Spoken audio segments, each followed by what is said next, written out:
Welcome to the Garden of Glory. Today's reading is from Philemon chapter 1 verses 1 to 7. A message of love, faith and encouragement in Christ. फिलेमोनाक पावलूचें पत्र 1:1-7. नोमान. हांव पावलू जेजू Crysta पासत बंदकोणींत पडलोलो आनी आमचो भाव तिमोथ तुका फिलेमोना जेजूचे सेवेंत आमच्या मोगाच्या वांगड्या नोमान करता.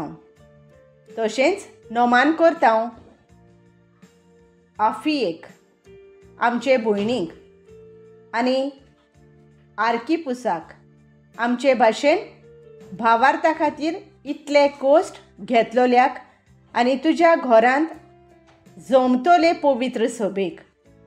देव आमचो बाप आनी जेजू क्रिस्त आमचो सोमी तुमकां आपली दयाळाय आनी शांती भोगूंक दिवं. दिनवासणी आनी मागणी. म्हज्या मागण्यांनी तुजो उगडास करता तितलेय पावटी म्हज्या देवाक दिनवासता, कित्याक देवाच्या सगळ्या भक्तांचो तूं कितलो मोग करताय आनी सोमया जेजूचेर कितलो घट तुजो भावार्थ तें हांवें आयकलां.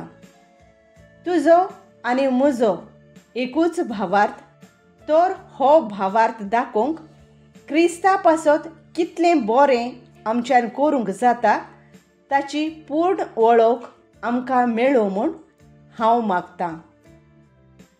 तुज्या मोगाची खबर आयकून म्हाका व्हड संतोश भोगलो आनी घोटाय मेळ्ळी.